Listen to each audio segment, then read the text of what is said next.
Bien.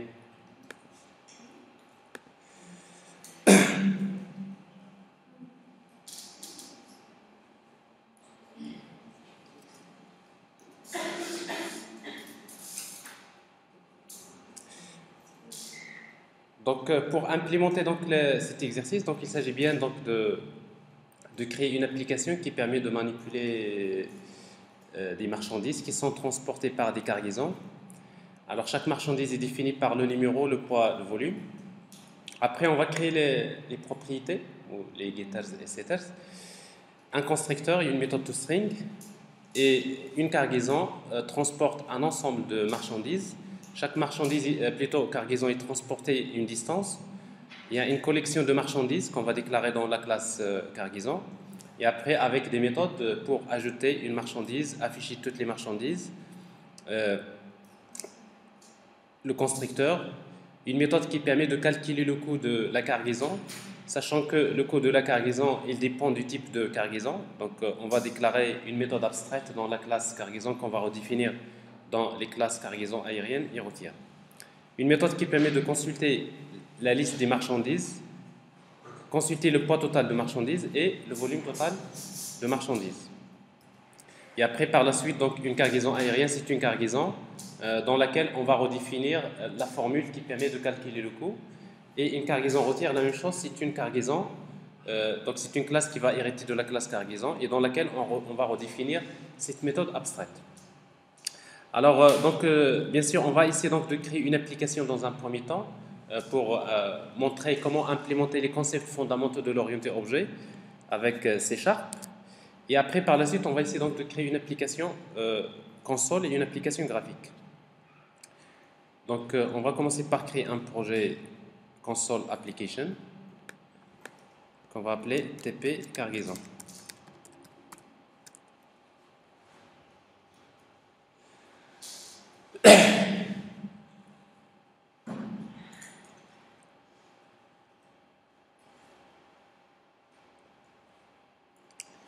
Alors, c'est une application. Maintenant, pour nous, avant de créer bien sûr l'application, on va créer tout d'abord nos classes.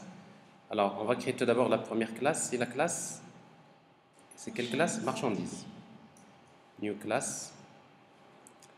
Marchandise.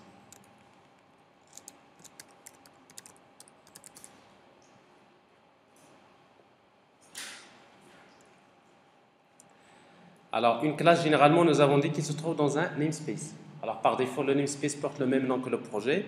Mais si vous voulez, on va changer le namespace, on va l'appeler transport. Marchandise. Alors, on va déclarer donc les attributs. Alors, une marchandise est définie par le numéro, de type int. Il y a le poids de type double et le volume de type double.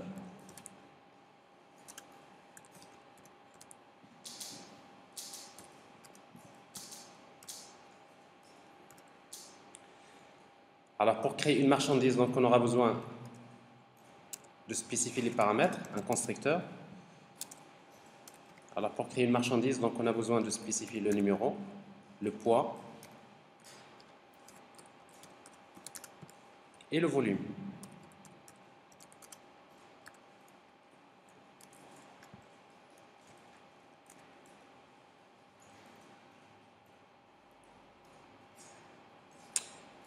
Alors, bien sûr, au niveau du constructeur, donc, on va initialiser les attributs avec 10.numéro égale n, 10.poids égale p et 10.volume égale à v. On aura besoin d'une méthode toString. Alors, comme la méthode toString, c'est une méthode qui existe déjà dans la classe Object, et nous avons expliqué que les classes héritent implicitement de la classe Object. Donc, si vous n'héritez pas explicitement d'une classe, automatiquement, on hérite de la classe Object. Ça veut dire que la classe marchandise que vous venez de créer, c'est comme si vous mettez classe marchandise extend Object. Alors, même si vous ne le mettez pas par défaut, une classe hérite de la classe Object. Donc, on n'a pas besoin de le faire explicitement, il se fait implicitement. Ben, il dit que donc, la méthode toString, c'est une méthode qu'on va redéfinir avec le mot-clé override. override. Alors la méthode toString.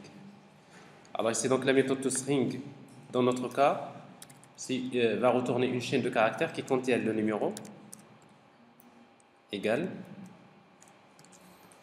numéro, le poids égal poids.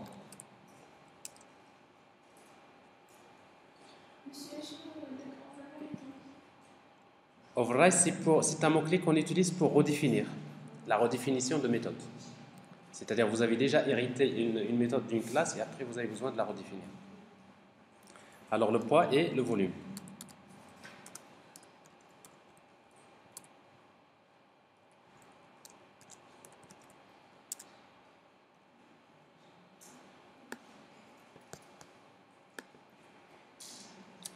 Alors ça, c'est les méthodes de base. Alors après, par la suite, du moment que les attributs sont privés, on a besoin de créer les propriétés. Alors en fait, les propriétés, on peut les générer comme on le fait avec les outils. Alors pour générer les propriétés, soi-disant les getters et setters pour un attribut, en principe, on clique avec le bouton droit sur l'attribut et on va trouver donc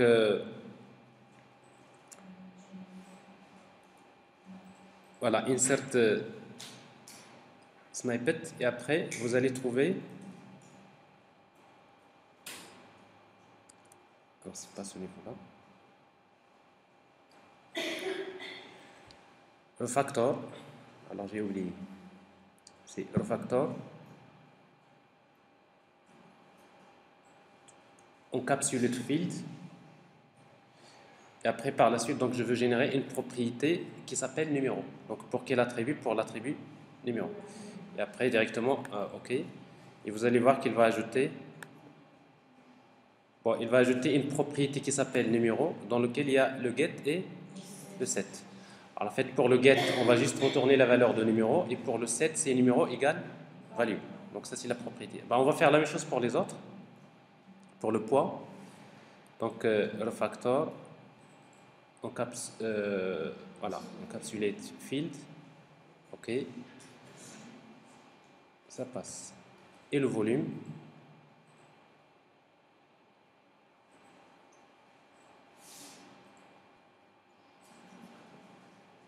voilà. Donc ici donc nous avons défini des propriétés pour chaque attribut, ce qui va nous permettre donc d'accéder au mode lecture et au mode écriture sur les attributs en passant par les get et les set. Alors voilà la première classe en principe qu'on va créer, donc c'est une classe marchandise. Alors la classe suivante, c'est bon, pas de questions là-dessus? Donc ça c'est une classe classique, oui. Alors ici donc en principe, dans notre modèle, alors vous avez une cargaison transporte des marchandises. Alors vous avez une relation bien sûr entre la classe cargaison et marchandise, une relation de type 1 à plusieurs, one to many, n'est-ce pas? Alors ce qui fait qu'au niveau de la classe cargaison, on va déclarer forcément une liste de marchandises. Ici l'association est bidirectionnelle. Alors qu'est-ce qui se passe? Peut-être j'ai un problème d'espace mémoire. Alors, enfin d'espace disque. Alors, mais si l'association est bidirectionnelle, dans la classe marchandise, on devrait également déclarer un attribut de type cargaison. Alors ici, on n'a pas besoin parce qu'on va supposer que nous avons une association unidirectionnelle. C'est-à-dire que moi, ce qui m'intéresse, c'est dans la cargaison, j'ai besoin de gérer les marchandises. Mais dans marchandises, je n'ai pas besoin de consulter des informations sur la cargaison. Comment? Non, c'est la même chose. C'est la même chose. C'est-à-dire que de toute façon, quand vous avez une association, vous dites je veux utiliser une association unidirectionnelle ou bien bidirectionnelle. C'est un choix à faire. De toute façon, toutes les solutions sont correctes. Sauf que dans notre cas ici, on va supposer que nous avons, d'ailleurs, vous voyez une flèche. Une flèche là, ça veut dire que on va essayer d'utiliser une association qui est unidirectionnelle. Alors ça veut dire que c'est dans la classe cargaison qu'on va déclarer la liste des marchandises. Alors c'est ce que nous allons essayer donc de faire. On va créer la classe cargaison. New class. Cargaison. Cargaison. Alors on va rester dans le même namespace, transport. Alors on a expliqué que la classe cargaison c'est une classe abstraite, donc on va utiliser le mot abstract. Classe. On suppose qu'une cargaison. Alors qu'est-ce qui se passe?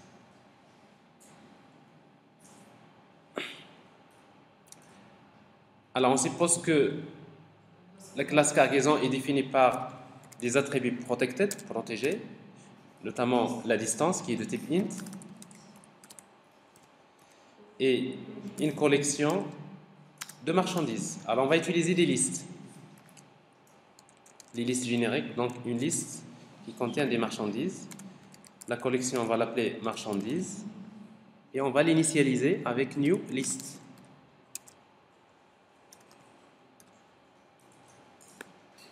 New list.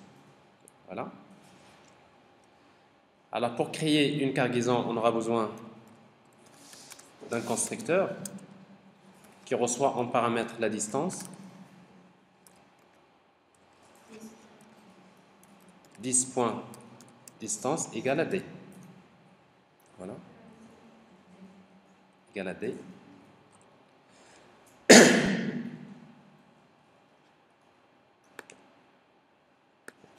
Alors après, on aura besoin de créer des méthodes qui permettent de gérer des marchandises. Alors la première, c'est une méthode qui permet d'ajouter une marchandise.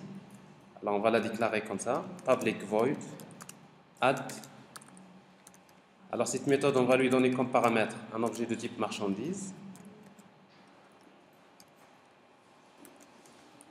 et qui permet d'ajouter. Alors pour ajouter une marchandise à la cargaison, on va l'ajouter à la collection marchandise. Donc c'est marchandise point add m.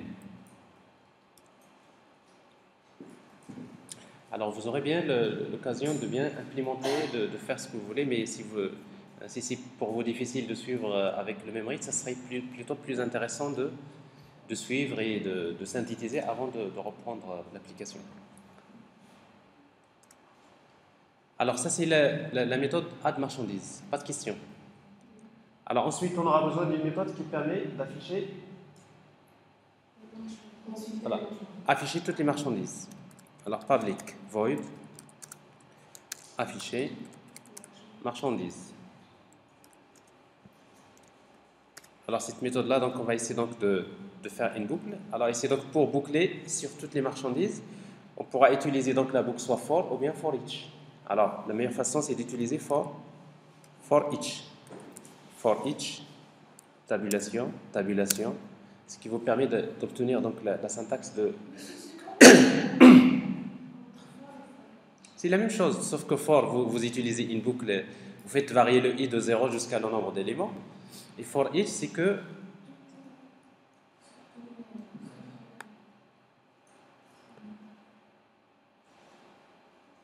voilà, comme ça il ne va plus me déranger. À chaque fois je ferme la fenêtre, mais je ne sais pas de quoi il s'agit. Alors donc, pour parcourir un tableau, une collection d'une manière générale, donc vous avez le choix. Donc soit le for classique, ou bien vous utilisez for each. Et for each, justement, dans notre cas ici, on va utiliser pour chaque marchandise, M de la liste des marchandises, et je peux par exemple afficher. Alors qu'est-ce que je vais afficher? Dans mon cas, c'est avec console.writeLine, j'affiche la marchandise M.toString. Donc j'affiche les informations sur la marchandise.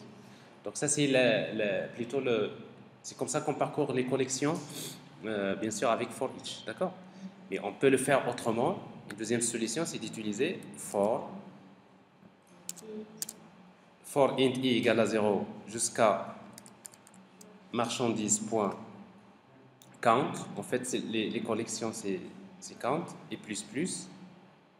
Et après on va afficher avec console.writeLine, c'est marchandise de i, parce qu'en fait les collections, quand ils sont indexés, donc vous utilisez directement collection de i, point, toString. Alors vous voyez donc de toute façon ces deux solutions sont les mêmes. D'accord. Alors sauf qu'il y a parfois des scénarios dans lesquels on préfère utiliser for each, mais il y a des situations, là on utilise for. C'est pareil.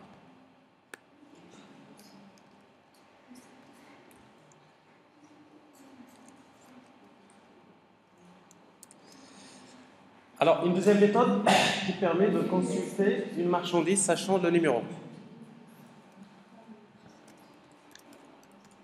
Alors, public, marchandise, on va l'appeler get marchandise.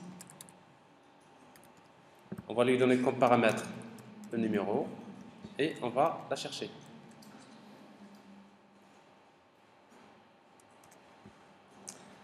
Alors en fait, pour chercher une marchandise, la même chose, on va faire une boucle for each. For each. Alors pour chaque marchandise, M de la liste des marchandises, je teste. If je cherche une marchandise sachant le numéro, donc je teste avec if M point numéro. Alors j'accède à la propriété numéro égale à num, return. Qu'est-ce que je vais retourner? La marchandise M, tout simplement. Les quoi? Oui, c'est consulter. En fait, je l'ai appelé get, mais pour nous, si vous voulez garder les mêmes noms, c'est consulter marchandise. Donc, return M, alors ça c'est le moyen le plus simple. Donc, je cherche dans la collection, si je trouve que le numéro de la marchandise est égal à num, donc je la retourne. Mais si jamais je termine la boucle et je ne trouve pas, parce qu'en fait, il se peut que je cherche dans tous les éléments. C'est pour cela d'ailleurs que le compilateur, il vous indique comme quoi vous n'avez pas retourné une valeur. Il se peut que vous ne retourniez pas une valeur. Et dans ce cas-là, soit vous mettez return nul.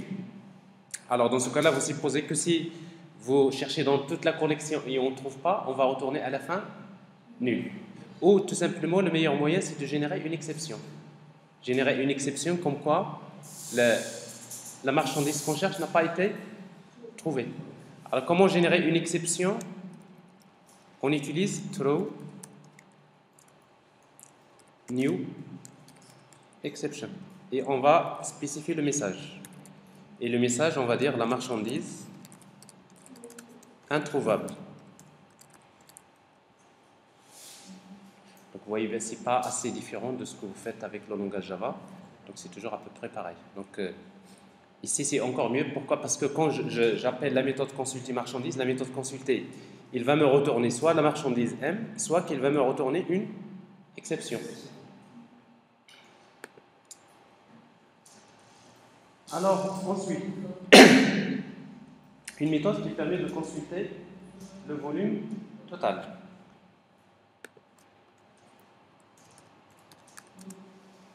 Alors, pour consulter le volume total, donc c'est un double. On va l'appeler get volume total.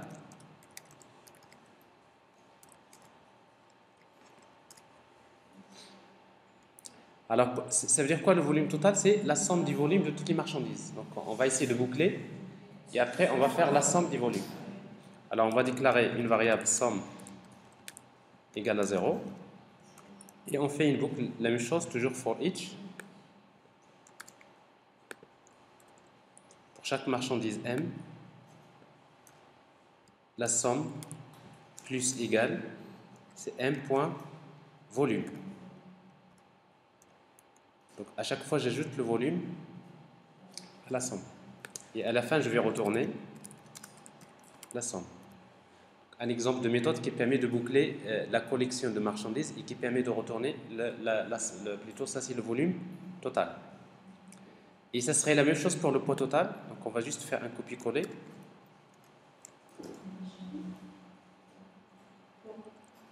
Get poids total.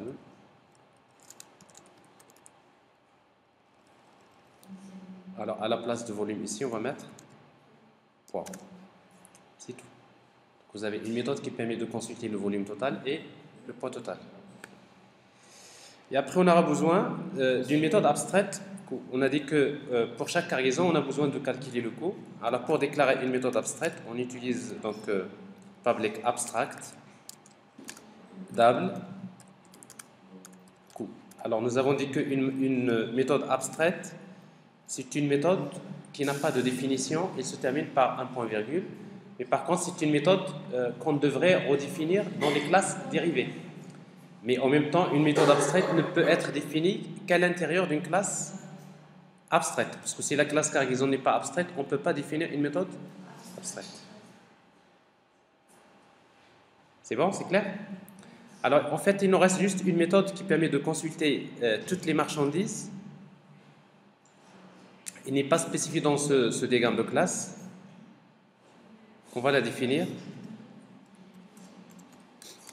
Public, une méthode qui permet de retourner la liste des marchandises. Get marchandises. Alors pour consulter les marchandises, tout simplement, on va retourner la liste des marchandises. Donc rien de spécial.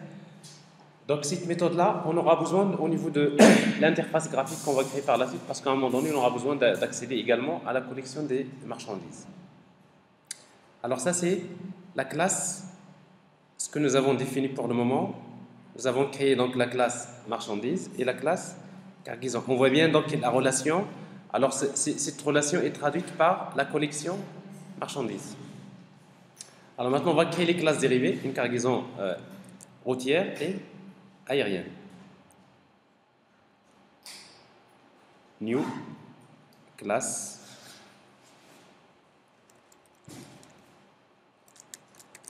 cargaison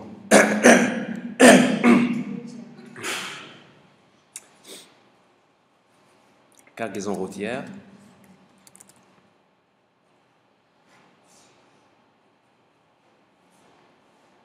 Alors une cargaison routière dans le même namespace, transport, c'est une classe qui hérite de la classe cargaison. Alors pour hériter, on utilise deux points.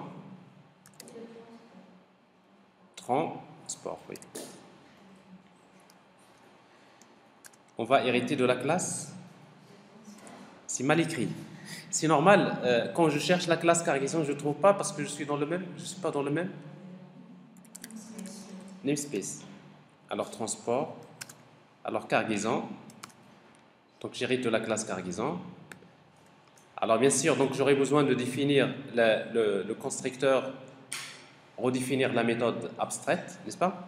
Alors pour la redéfinir, on va utiliser le mot-clé override. Et on voit bien que la méthode qu'on peut redéfinir, c'est la méthode coût.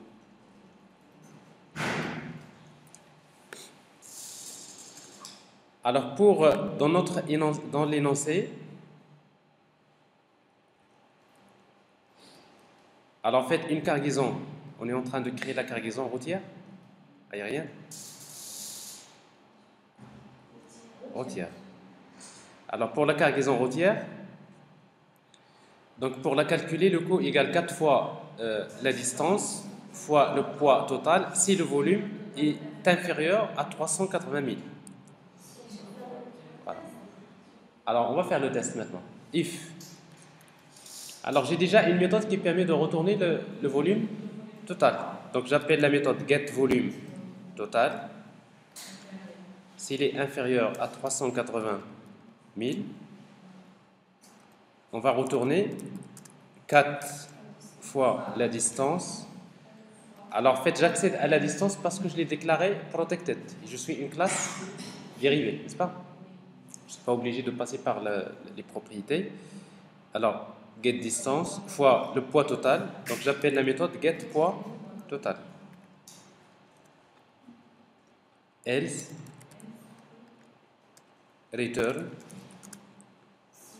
6 fois la distance fois getPoids total. Voilà. Et après, on aura besoin de créer un constructeur pour cette classe cargaison aérienne, cargaison routière. Alors la même chose pour créer une cargaison routière, on a besoin de la distance. Alors, et après on a dit qu'un constructeur peut faire appel à un constructeur de la classe parente.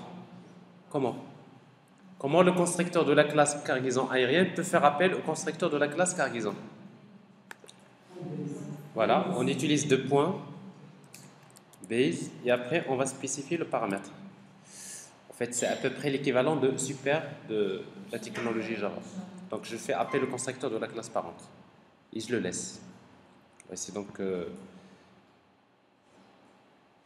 alors en fait, j'ai besoin également d'une méthode toString, comme ça au niveau de l'affichage, on va faire la différence entre les cargaisons routières et aériennes. Donc je peux redéfinir la méthode toString, override toString. Alors pour moi, une cargaison routière va retourner le texte cargaison routière. Et après, on peut ajouter par exemple la distance. Alors la distance de transport égale distance. Alors la distance, je l'ai mal écrite, n'est-ce pas? Oui. On l'a fait traîner, mais vous ne m'avez pas corrigé, mais en tout cas, on va la corriger. C'est pas compliqué. Distance. Alors ici, distance, et dans la cargaison, je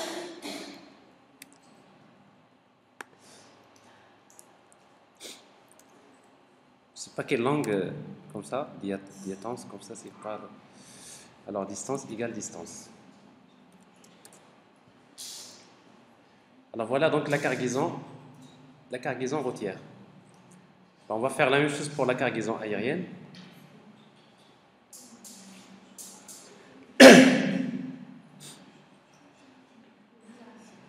Donc new class. Cargaison aérienne.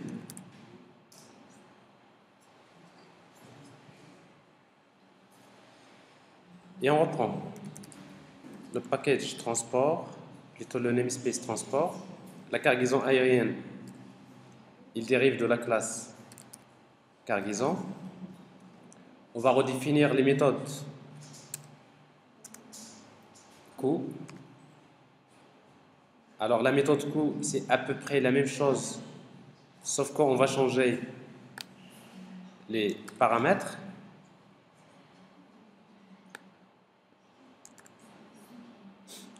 Alors, sauf que dans notre cas ici, il s'agit de si le volume total est inférieur à 80 000, c'est combien le coût? C'est 10 fois. Sinon, c'est 12 fois. On redéfinit la méthode toString.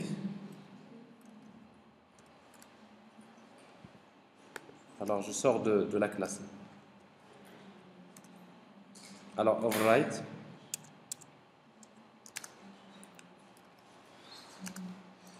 toString. Alors, la même chose, donc, la méthode toString, il va retourner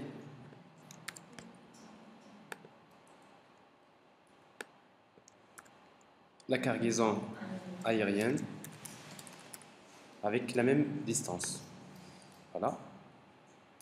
Et après, un constructeur.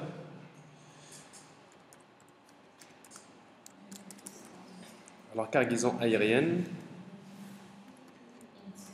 la distance D. On fait appel au constructeur de la classe parente, on va lui transmettre le D. Et après, rien à initialiser en plus. Voilà. Alors ça, c'est le constructeur de la classe. C'est bon? Alors ça, c'est les classes de base. Après, si vous voulez voir ces classes dans un diagramme de classe, pour vérifier ce que vous avez fait, on va créer un diagramme de classe. Alors normalement, c'est plutôt l'opération inverse qui se fait, n'est-ce pas? C'est que vous créez le diagramme de classe et après, c'est le code qui sera généré, vous le complétez par la suite. Alors on va créer un diagramme de classe dans le projet add new item classe diagramme.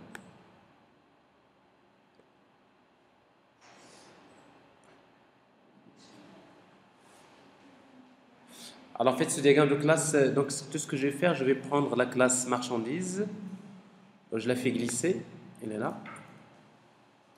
Je prends la classe cargaison, la classe cargaison aérienne et la classe cargaison routière. Et après, donc, vous avez ici le détail.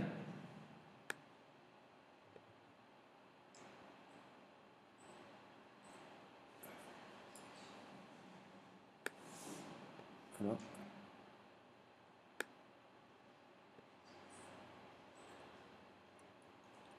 Alors, ce qui reste maintenant, c'est là la relation. En fait, l'outil n'a pas détecté la relation parce qu'il ne sait pas encore qu'il s'agit des marchandises, mais on va justement le faire. On va ajouter la relation avec l'outil, les outils.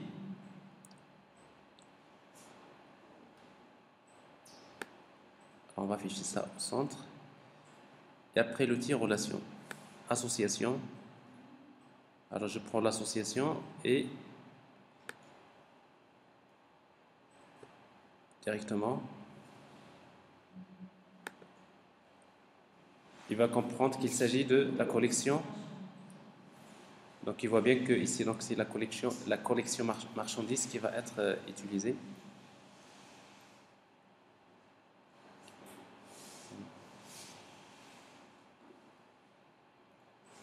Alors, si on regarde le code source,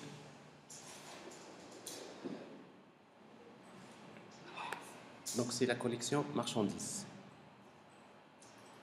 Alors voilà le résumé de ce que vous avez fait, d'accord? Mais quand je vous disais bien, c'est qu'en principe, quand vous avez un problème, plutôt vous faites l'opération inverse. C'est que vous avez le problème, vous commencez à créer les classes, à les dessiner, vous ajoutez les attributs. De la même manière, vous pouvez ajouter les constructeurs, vous générez les propriétés de la même manière. Mais du coup, donc, vous avez déjà un squelette de votre application. Alors maintenant, on va tester. La question suivante, c'est qu'on veut juste créer une application qui permet de créer une cargaison routière. On va ajouter 3 marchandises, afficher toutes les marchandises de cette cargaison, afficher le coût de cette cargaison, et après, on va faire la même chose pour une cargaison aérienne. Donc, pour faire la comparaison, pour tester si les méthodes sont bien implémentées. Alors, c'est ce qu'on va faire. Alors, dans le programme, je reviens à l'application. Alors, tout d'abord, je suppose que je suis dans un autre namespace, par exemple test.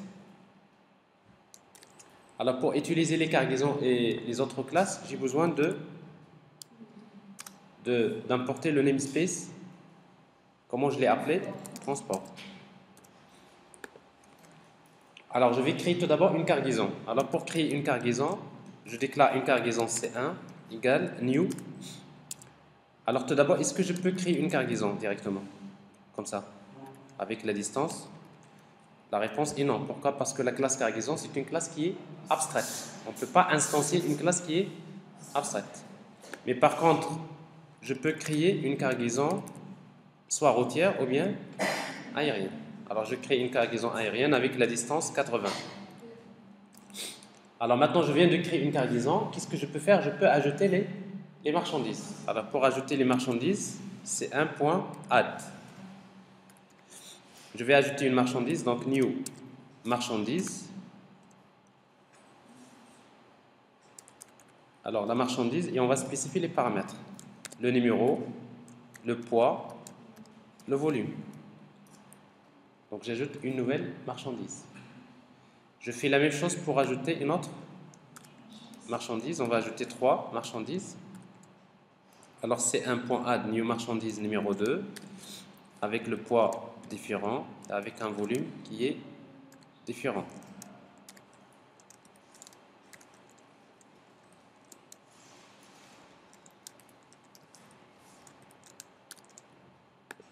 Voilà. Alors tout ce que je peux faire maintenant, c'est que pour voir est-ce que déjà j'arrive à afficher les marchandises, donc je fais appel à la méthode afficher. Ce qui, normalement, il devrait m'afficher toutes les marchandises qui se trouvent dans la cargaison. Ça va?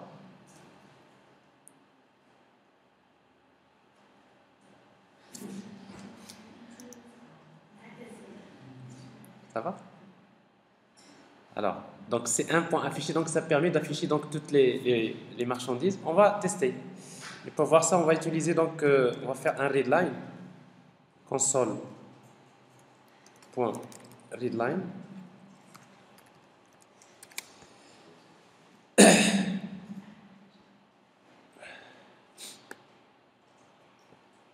On va exécuter et vous regardez le résultat.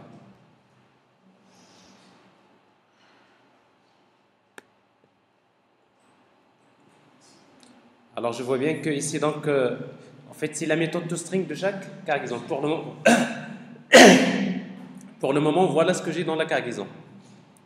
Les 3 cargaisons. Alors maintenant, ce que je vais faire, c'est que je vais afficher le code de cette cargaison. Alors pour afficher le code de la cargaison, donc j'ai besoin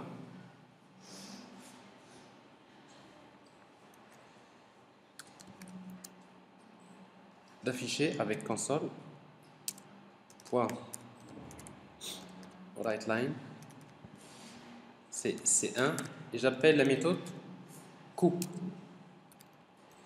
Alors c'est important de noter ici que C1 il est déclaré de type cargaison. Or dans cargaison j'ai déjà défini une méthode abstraite coup. Mais quelle méthode qu'il va appeler au moment de l'exécution, on a expliqué grâce au phénomène de late binding, la liaison tardive, c'est que le polymorphisme il va automatiquement faire appel à la méthode coup de quelle classe? Cargaison routière. Alors on va quand même afficher un message ici. Le coup de la. Alors on va afficher la méthode toString de C1. C'est un point toString et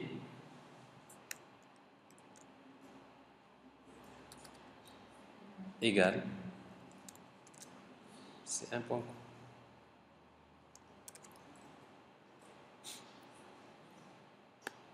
Alors on va essayer donc de regarder, exécuter. Alors je vois le coût de la cargaison routière avec la distance 80, wow, il y a égal, et la valeur. En fait, la méthode toString nous retourne. Alors ici donc pour ne pas avoir les doubles égales, je vais utiliser ici et le point. Alors je fais la même chose avec la cargaison aérienne. Donc je fais juste un copier-coller.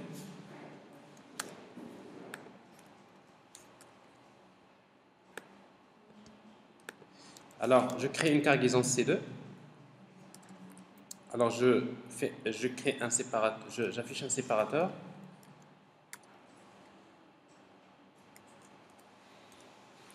Alors C2, c'est une cargaison aérienne.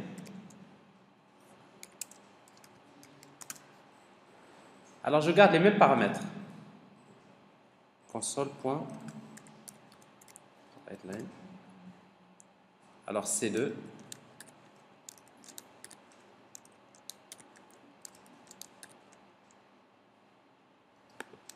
C2 et C2.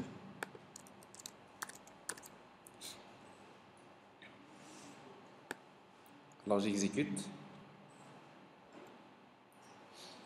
Voilà ce que j'ai.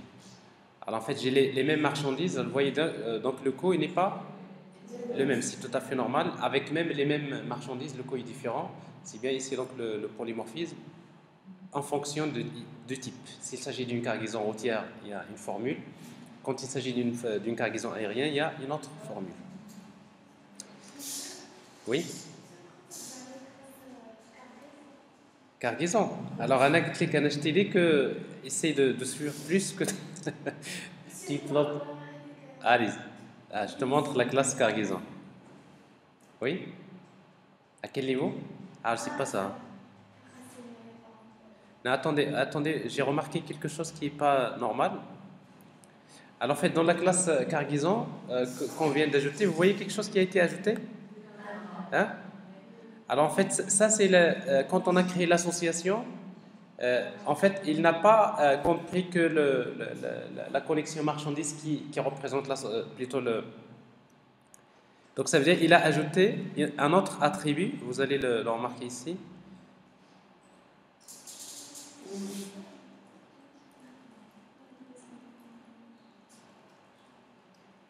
Alors, je supprime ce qui a été ajouté par l'outil de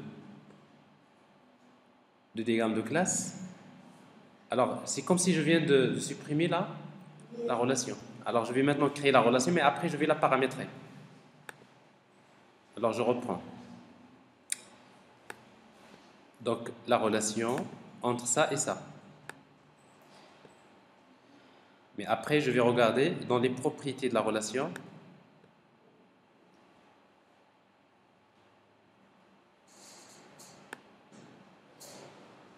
Alors, les propriétés de la relation. Ici. Alors, ici, donc, le transport marchandise. Alors, la collection.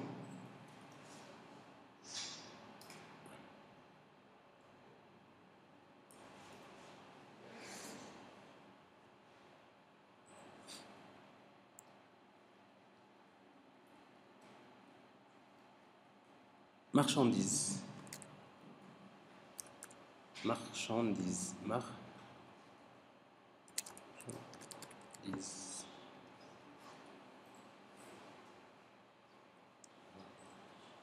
Je reprends. Ça représente les marchandises.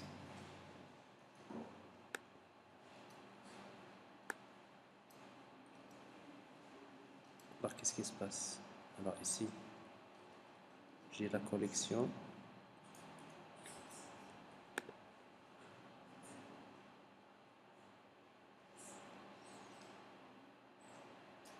Marchandises.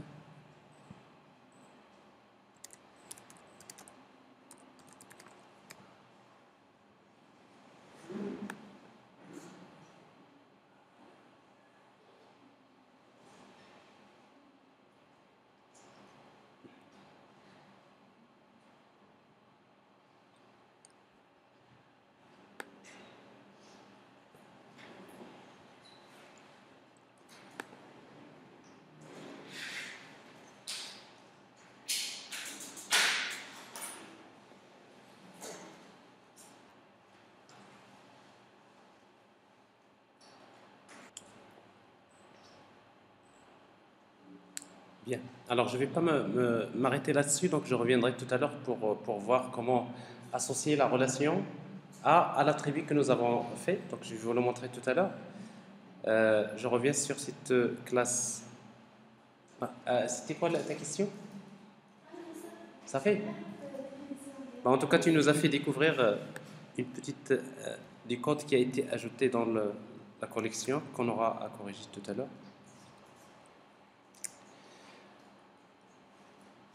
Alors maintenant, ce qu'on va faire, c'est que on va essayer donc de consulter une cargaison, une marchandise sachant le numéro. Alors console point writeLine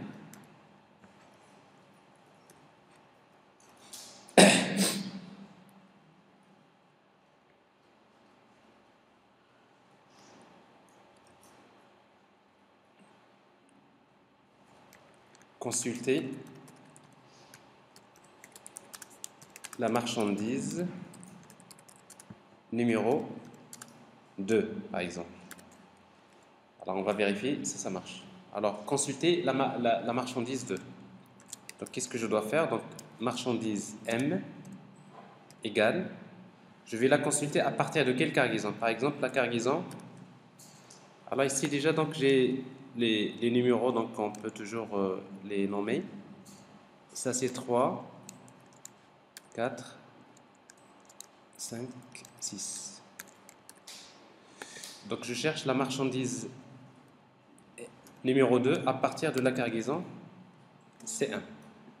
Donc j'appelle la méthode get, plutôt on l'a appelée consulter marchandise. Alors on va donner le numéro 2. Ok.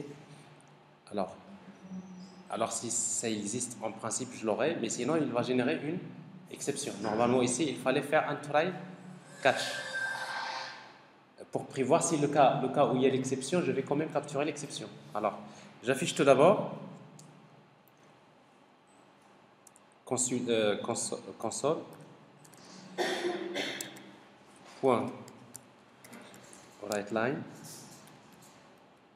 c'est la marchandise M.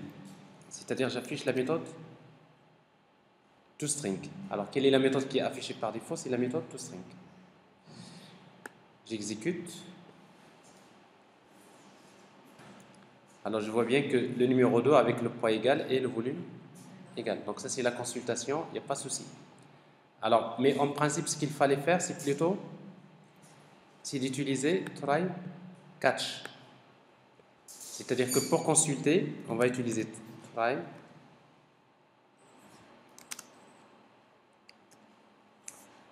le bloc catch exception E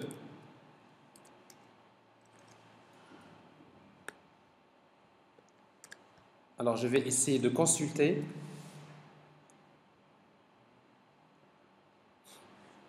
alors regardez bien ce code là je vais essayer de consulter la marchandise s'il existe. Alors dans ce cas là je vais afficher les informations sur la marchandise, ok. Mais si jamais ça n'existe pas, la méthode consulter elle génère une exception, je capture l'exception et j'affiche l'information sur l'exception. Par exemple, console point write c'est E, j'appelle la méthode message, la propriété message, c'est-à-dire j'affiche le message de l'exception. Alors c'est comme ça que ça se fait, donc vous voyez, donc même au niveau de la gestion des exceptions, il n'y a pas une grande différence. Alors, pour vérifier cette exception-là, on va essayer de chercher une marchandise qui n'existe pas. Par exemple, je cherche la marchandise numéro 9.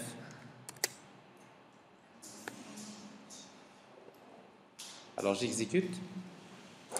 Alors, qu'est-ce que je vois ici comme message? La marchandise, elle est introuvable. Donc, le fait d'utiliser une exception dans notre scénario, c'est bien la meilleure solution. Alors voilà, donc on a répondu à la question créer une application qui permet de tester les méthodes. Donc, pratiquement, on a testé toutes les méthodes. Le modèle marche bien, il n'y a pas de souci. D'accord? Oui?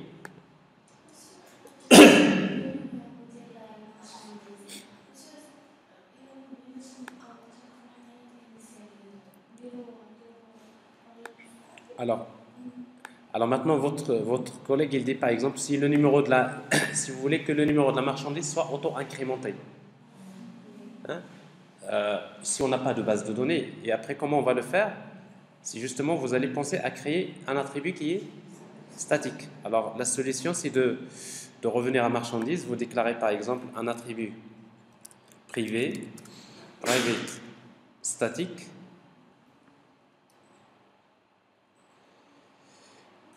un attribut statique int le nombre de marchandises, ok. Et après au niveau du constructeur, alors on n'a plus besoin de spécifier le numéro, on va spécifier que le poids et le volume, n'est-ce pas? Et dans ce cas-là, à quoi est égal le numéro? Égal plus le nombre de marchandises. Donc à chaque fois que j'incrémente le nombre de marchandises, et je définis le numéro. Alors pour que ça marche, il faudrait que je change l'application. Alors au niveau de l'application maintenant, je ne devrais plus spécifier le numéro. Et ça donne ça. Alors c'est bien ce que vous voulez. Et c'est bien aussi d'avoir posé cette question parce que c'est l'occasion donc de vous rappeler l'utilité d'un attribut statique. Un attribut statique, c'est un attribut qui appartient à la classe et qui est partagé par toutes les instances. Enregistré, on exécute l'application. Ben, ça marche aussi bien, donc je vois bien s'il y a le numéro 1, 2, 3, 4, 5, donc je vois qu'il est auto-incrémenté. Alors ça c'est l'application. La dernière partie concerne, on va essayer de créer une application. Alors en fait dans le support, donc vous avez le corrigé, il est là. Voilà ce qu'on va faire. Alors on va essayer donc de créer une application. Cette fois-ci, c'est pas Windows, console Windows Form. Donc on va créer une application qui permet, dans laquelle on va essayer donc de créer un listbox. C'est pour stocker les cargaisons. D'accord? Et après, avec un formulaire qui va nous permettre de saisir une nouvelle cargaison. Et à chaque fois que je crée une nouvelle cargaison, je vais spécifier est-ce qu'il s'agit d'une cargaison aérienne ou bien routière. Quand je clique sur le bouton ajouter, on va l'ajouter à la liste. Donc ici, je trouve les cargaisons. Et après, à chaque fois que je sélectionne une cargaison, je vais ajouter les marchandises. Alors, la marchandise, donc il y a le numéro, le poids, le volume. Alors, dans notre cas ici, maintenant, bon, le numéro il est auto-incrémenté, donc on n'a pas besoin de le saisir. Et après, on va essayer donc d'afficher les marchandises dans un grid view, data grid view. Et à chaque fois que je sélectionne une cargaison, il va m'afficher les marchandises de cette cargaison. Donc, c'est-à-dire que le modèle, il est le même. Tout ce qui va changer maintenant, c'est la couche présentation. D'accord? Oui.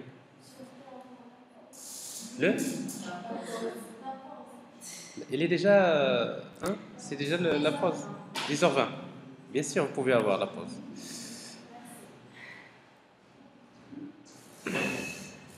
Alors, je vais arrêter cette première partie.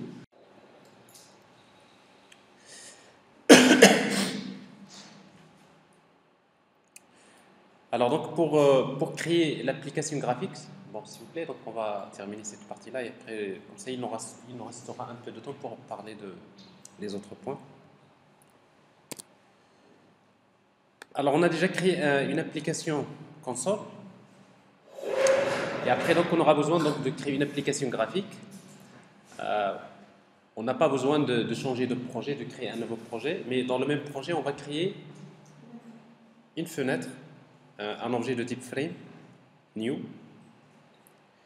item, et après, on va choisir Windows Form. Alors, on va lui donner le nom cargaison. Cargaison form.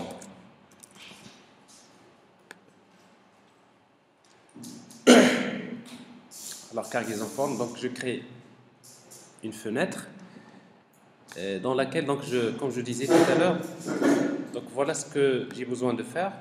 Donc, j'ai besoin de créer une application qui permet d'ajouter des cargaisons dans un listbox et après, par la suite, les marchandises dans un data grid view avec la possibilité d'ajouter les marchandises et de consulter également les marchandises.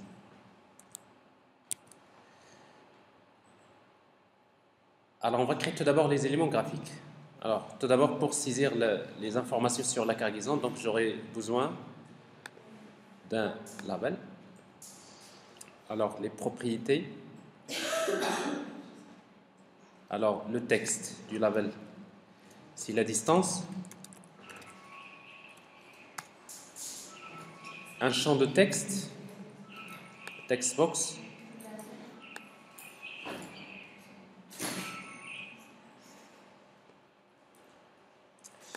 Alors, on va lui donner le nom textbox distance. Donc ça, c'est pour saisir la distance. Alors, j'aurai également besoin de type, parce qu'en fait, quand je crée une cargaison, je devrais spécifier est-ce qu'il s'agit d'une cargaison routière ou bien aérienne. Alors ici, donc le type, un label type.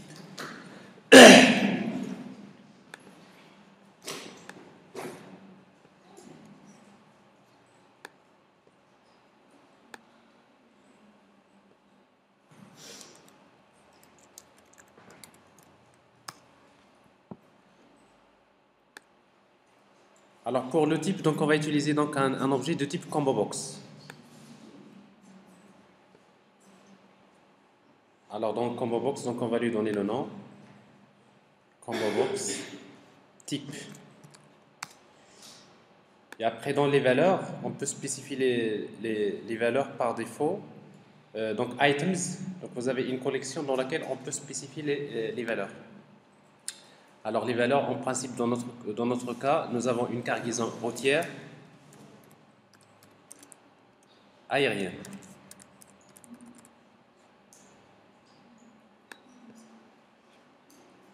Ça, c'est les différentes possibilités. Nous aurons besoin d'un bouton pour ajouter la cargaison. Alors ça, c'est le type.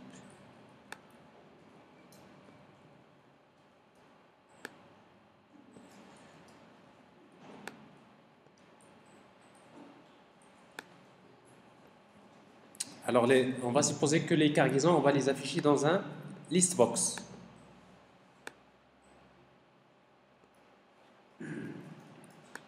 Alors, ce list box, on va l'appeler list box cargaison.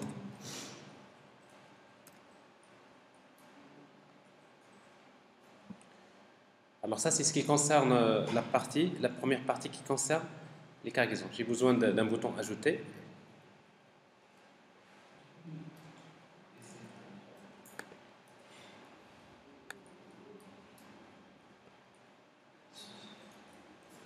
Bouton add cargaison avec le texte ajouter. Alors ensuite, on aura besoin donc de la partie qui concerne les marchandises. Alors pour les marchandises, donc on aura besoin de saisir le poids et le volume. Donc je prends le champ poids.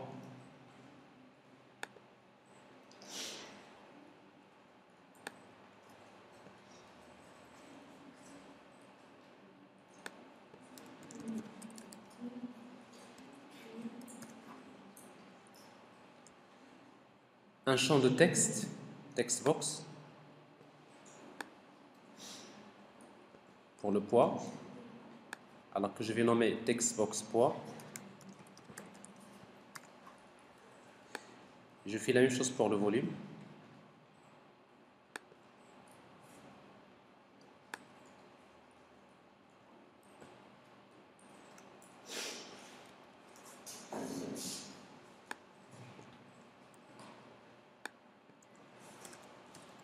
Volume,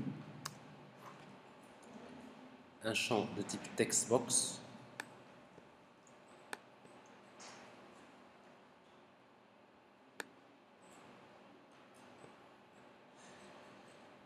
qu'on va nommer textbox volume.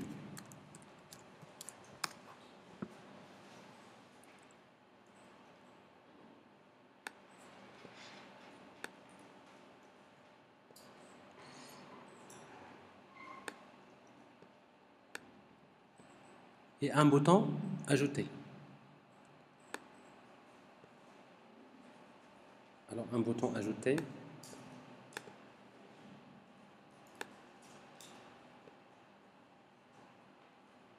Bouton add marchandise qui permet d'ajouter une marchandise.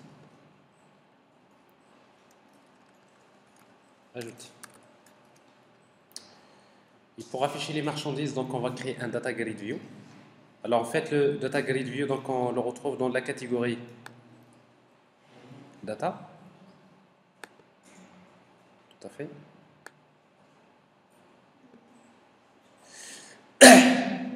Alors ce data grid view, on va lui ajouter 2 colonnes, 3 colonnes.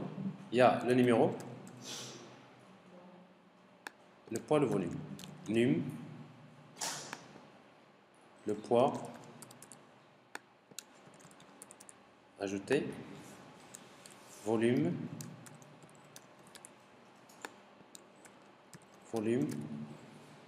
ajouter.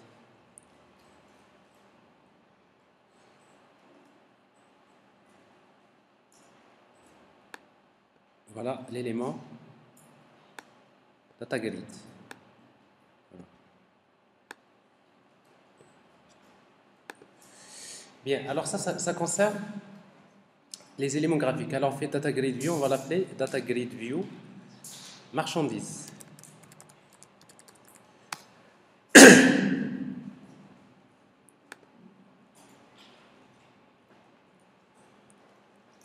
Bien. Alors maintenant, il ne faut pas oublier que dans notre projet, nous avons une application. Le programme principal, c'est une application console. Alors maintenant, on va créer une autre application dans laquelle je vais afficher plutôt l'interface graphique. Alors qu'est-ce que je devrais faire? Alors tout d'abord, je vais changer juste le nom de la méthode main. Alors cette méthode-là, je vais l'appeler main2. Alors comme ça, pour moi, ce n'est plus le programme principal. Et je vais créer une nouvelle application, une nouvelle classe.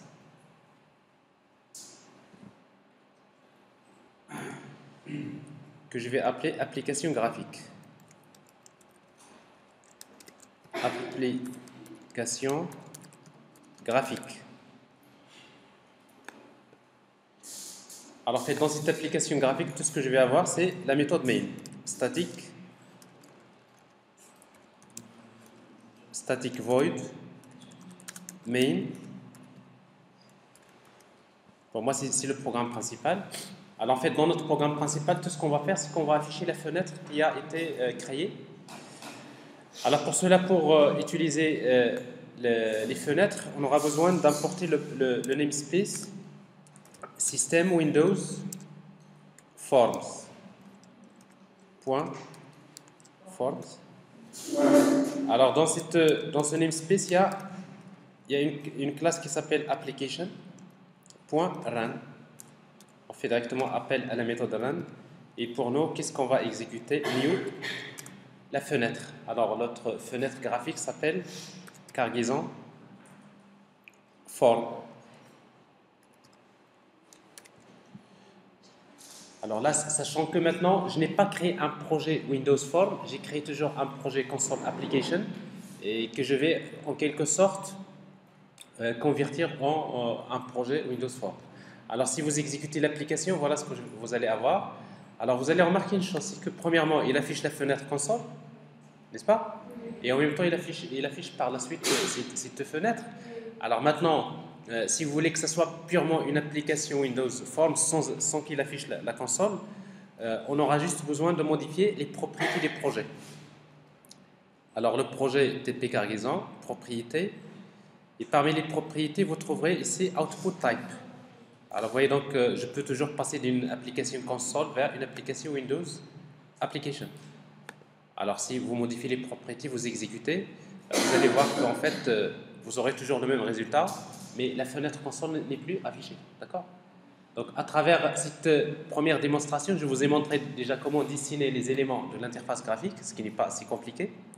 Mais en même temps, du moment qu'on est resté dans le projet Console Application, donc on a vu donc comment lancer une fenêtre à partir d'une application que vous créez vous-même, sans être obligé de créer un nouveau projet Windows Form dans lequel vous créez les éléments. Alors bien sûr, ça c'est... Oui? Comment? Quelle classe? Application. J'ai créé, tout ce que j'ai créé la classe cargaison form. C'est une... N'est-ce pas?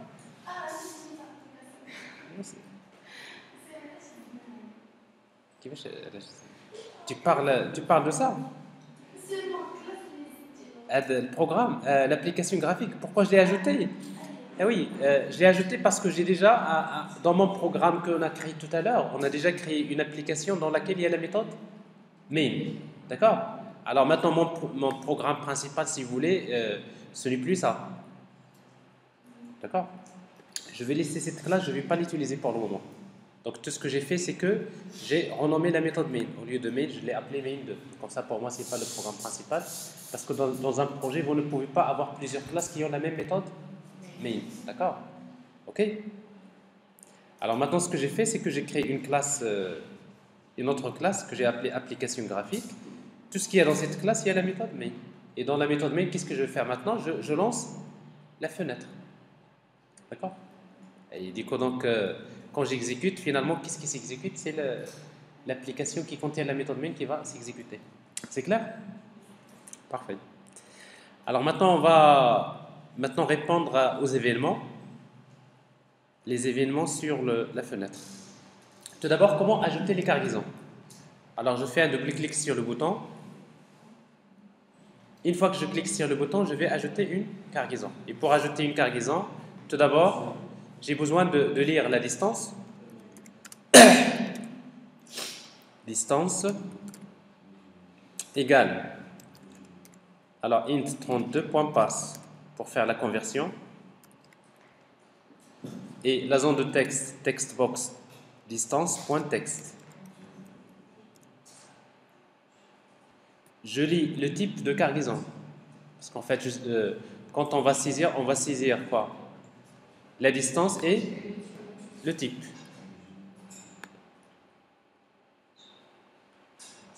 Alors pour le type, donc on va déclarer un string type égale, c'est combo box type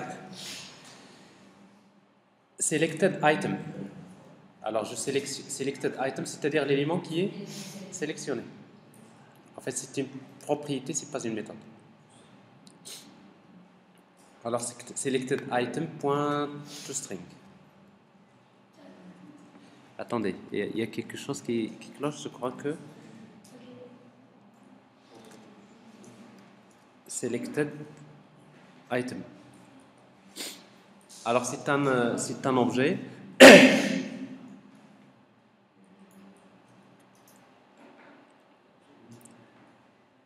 Après, on va faire un stochastic vers string. Parce qu'en fait, dans un combo box, on stocke des objets de type quelconque. Alors, dans notre cas, on suppose que c'est une chaîne de caractères. Alors maintenant, je dois tester if si le type égale equals. C'est l'égal. Alors, il faut voir ce que nous avons écrit au niveau de routière.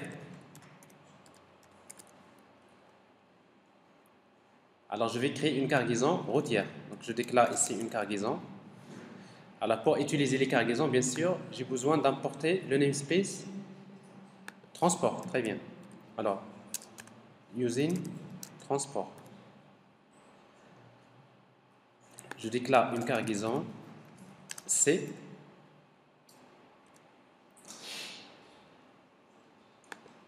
Alors, quoi est égal C? Égal new cargaison routière et je donne là la distance. Else, alors je suppose que j'ai que deux solutions. Else, c'est égal new cargaison aérienne et je donne également la distance.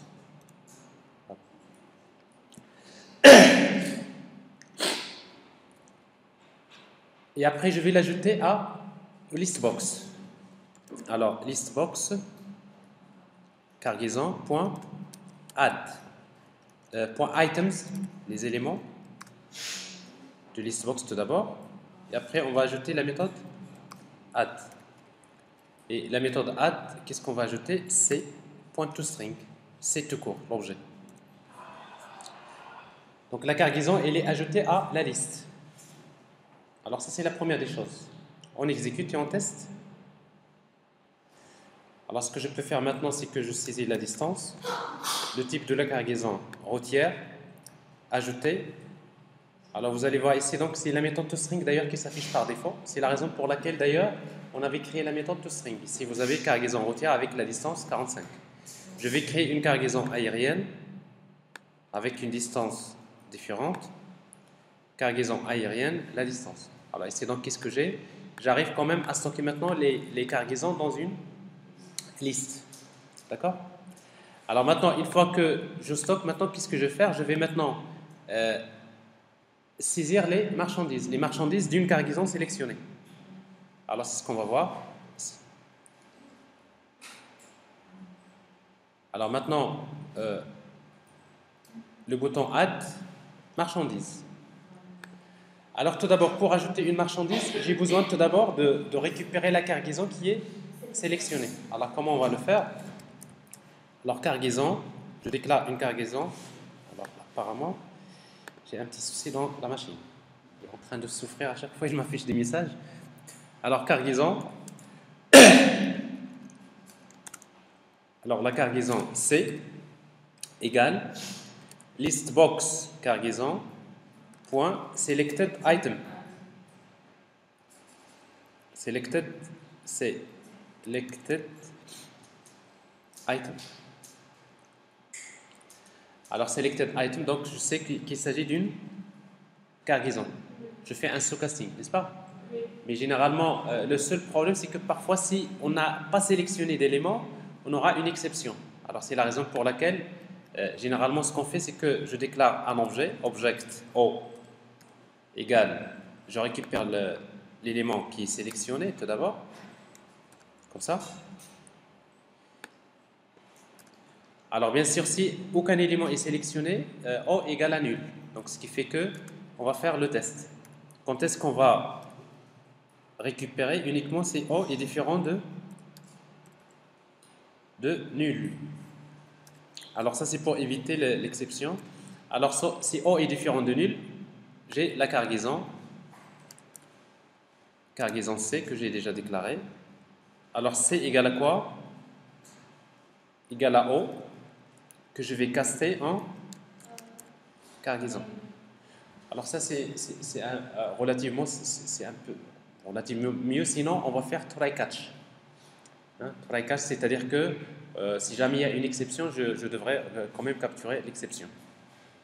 Donc je récupère l'élément sélectionné, je teste s'il est différent de nul. Alors s'il est différent de nul, donc je suppose que c'est une cargaison. Alors maintenant, du moment que je connais la cargaison, je vais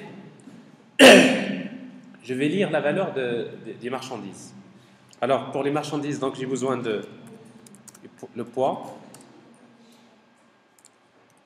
C'est textbox poids point texte. Et après on a besoin de le convertir en double. Donc à nouveau la classe double point parse pour convertir un champ de type texte en double. Le volume, double volume égale la même chose.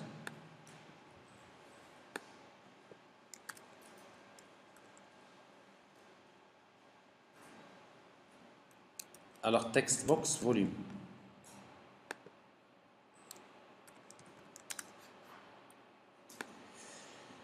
Voilà. Alors je connais le poids et le volume, je crée une marchandise. Alors marchandise M égale new marchandise. Alors maintenant pour créer la marchandise, j'ai besoin de donner le poids et le volume.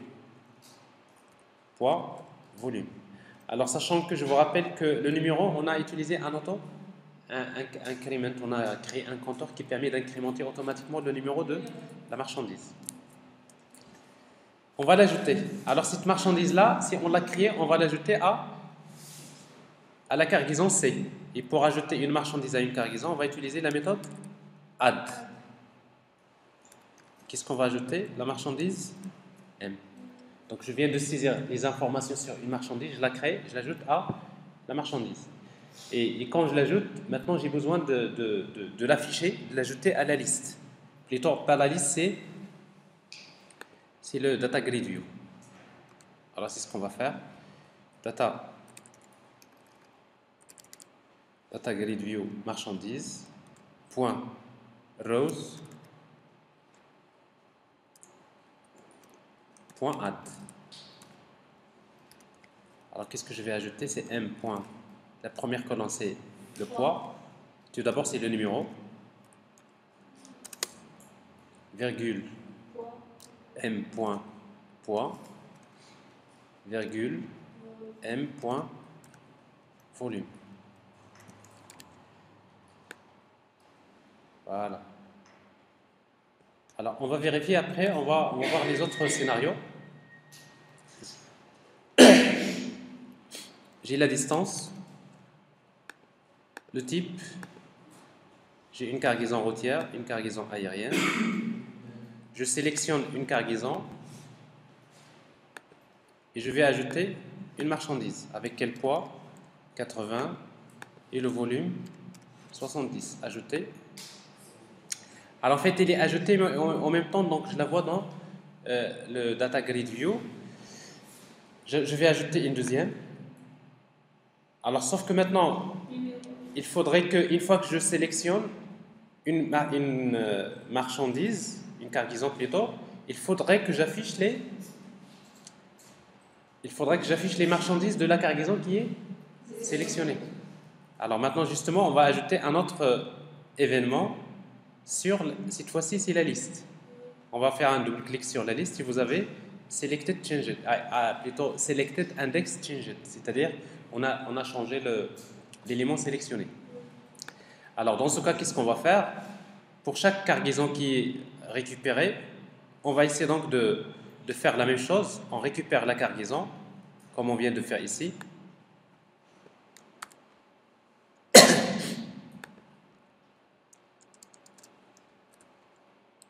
J'ai une cargaison, je récupère la cargaison sélectionnée, c'est les différents de nul. Alors qu'est-ce que je vais faire? Eh bien tout simplement je vais afficher. Alors qu'est-ce que je récupère? Je récupère les marchandises de la cargaison.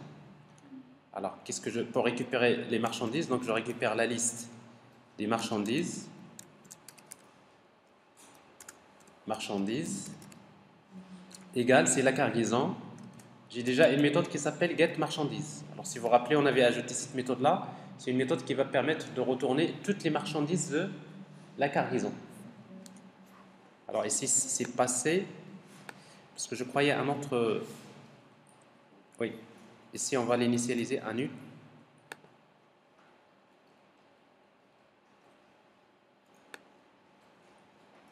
Alors c'est point marchandise. Et après je fais une boucle. For each. Alors for each, pour chaque marchandise M de la liste des marchandises, M10, je vais effacer tout d'abord.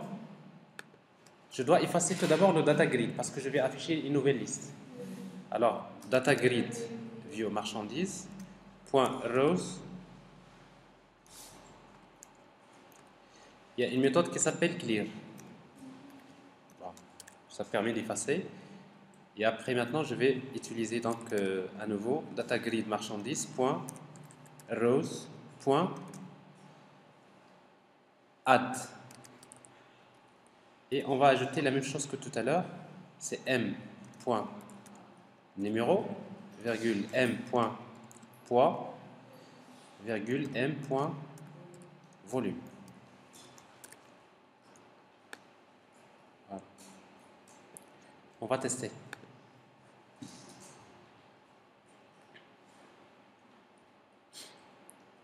Alors la distance, je crée une cargaison routière, une cargaison aérienne,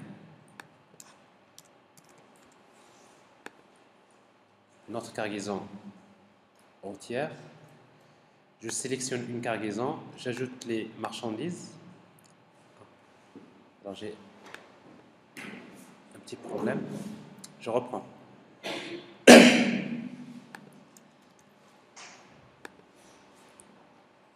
Alors, cargaison routière, cargaison aérienne,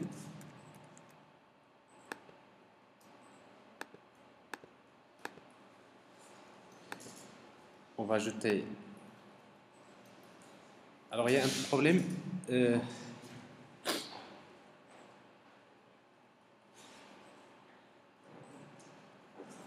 Oui. Alors sélectionnez la liste des marchandises qui est nulle. Alors qu'est-ce qui se passe? Alors quand je sélectionne,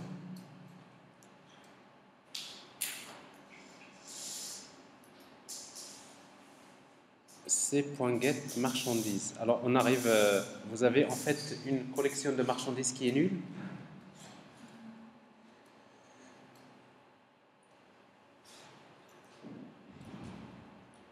Oui, c'est normal parce qu'en fait la cargaison je l'ai pas casté. Alors si je ne sais pas si vous avez fait attention, parce qu'en fait si O est différent de nul, à quoi est égal C? C égale à O que je vais caster en cargaison. Parce que en fait si je fais pas ça, donc C il reste toujours nul. Okay.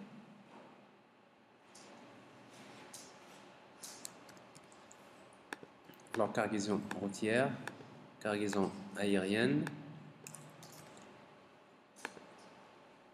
une autre cargaison routière, je sélectionne, je saisis le poids, le volume, ajouter, une autre marchandise, ajouter. Alors maintenant, ce qui est intéressant, c'est que maintenant si je sélectionne, je vois ici, voilà. Donc à chaque fois que je sélectionne une cargaison, je vois les marchandises de cette cargaison. Alors ici, bien sûr, les marchandises, les autres cargaisons sont vides. Alors je vais quand même leur ajouter des marchandises, une marchandise.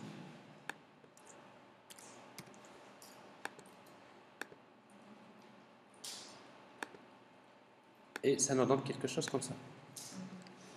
C'est bon? Alors la dernière qui nous reste, c'est on voudrait afficher tout en bas le coût de chaque cargaison. Quand je sélectionne une cargaison, je dois afficher le coût. Et après, je crois que c'est la dernière étape.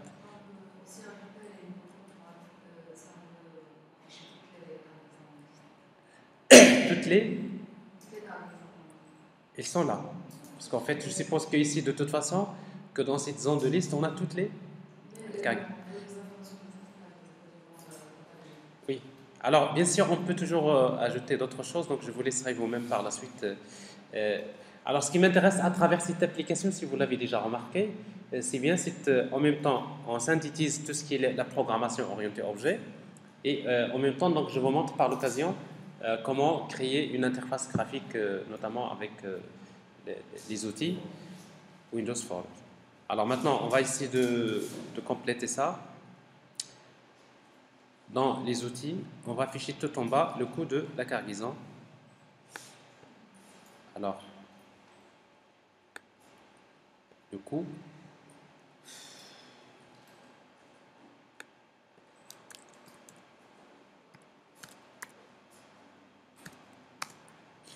Alors, le coût, on va l'afficher dans une zone de texte, par exemple, avec qui sera désactivée.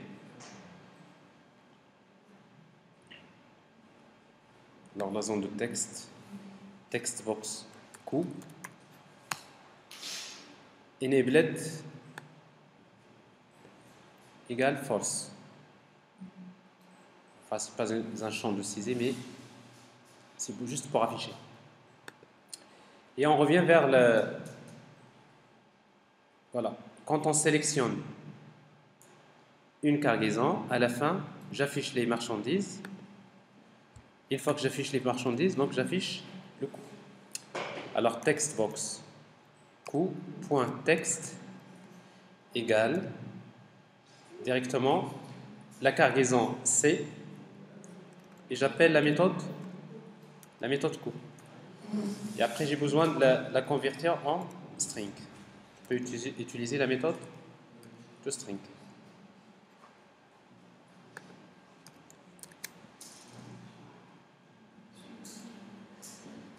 Alors, on va regarder le résultat final.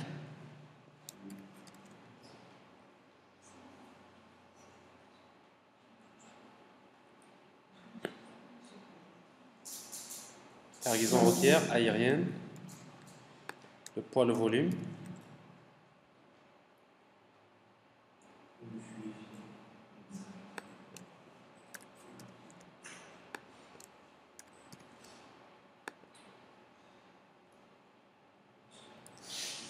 Voilà, alors donc, à chaque fois que vous sélectionnez, vous allez voir ici le coût qui s'affiche. Alors,